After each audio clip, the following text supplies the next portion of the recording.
All right, today we're going to talk about something super powerful, but also really simple. We're looking at 9 specific things you can quietly remove from your life to make room for what actually matters. But first, let me ask you something. Does your mind ever just feel loud? Like there's this constant static, a buzz of thoughts, worries, and to-do lists that you just can't seem to turn down. If that sounds familiar, trust me, you are not alone. When we feel overwhelmed like that, we usually think the solution is to add something. A new habit, a fancy productivity app, a new morning routine. But what if that's totally backwards? Yeah, what if the real secret to getting some clarity isn't about adding more, but subtracting? That's the idea we're going to really dive into today. The simple, quiet act of taking things away. Okay, so let's really dig into this, the power of subtracting. And look, this isn't about some massive, dramatic life overhaul. Nope, it's about a quiet, intentional process of just removing what's not necessary so you can finally make space for what is. So what is this principle of subtraction? Well, it's actually pretty simple. It just means you consciously, intentionally get rid of what isn't serving you. Think of it like decluttering your mind. We're going to break down these 9 items across 3 key areas where you can start doing this right away. All right, so where do we start? The first place we can practice this is something I think we all do. This constant need to clarify, to justify, to explain ourselves. It's a habit that just drains our mental energy.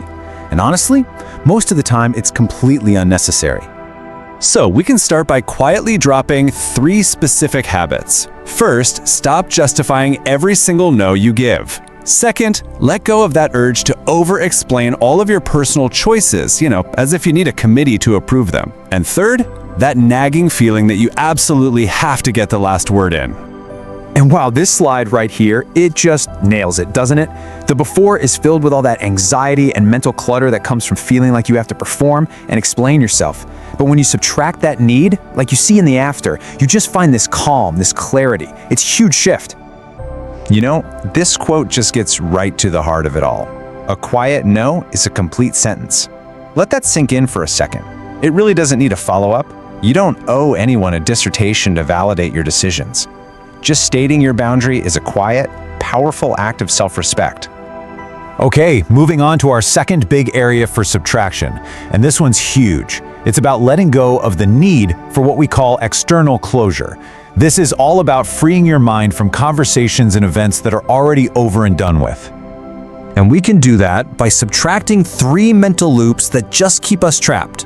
You know the ones. Replaying old conversations over and over again in your head, demanding to know why from people who might never give you an answer, and clinging to arguments that ended a long, long time ago. And here's the real game changer. True closure? It's not something you get from somebody else. It's a decision you make for yourself. You can give yourself permission to move on, even if you don't have the perfect explanation or apology.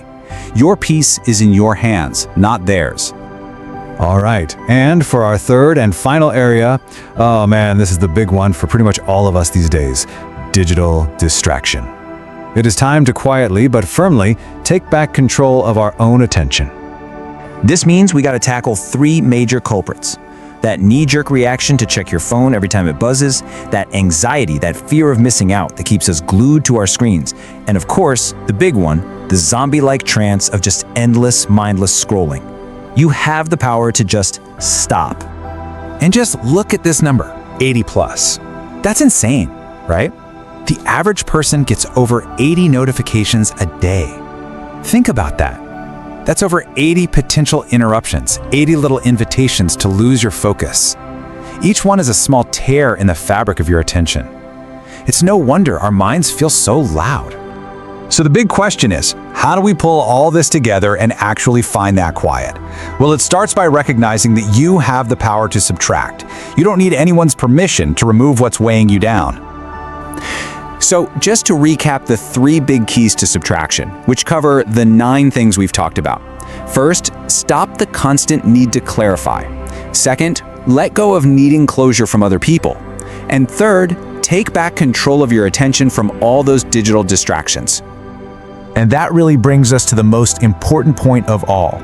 We waste so much energy trying to organize all the noise in our heads. But real clarity, real peace, it isn't about organizing the noise. It's about learning to turn it off. So I want to leave you with this question. It doesn't have to be some huge dramatic thing. It can be small. What is the one thing, a notification, an explanation, a replayed memory, that you will choose to quietly remove starting right now?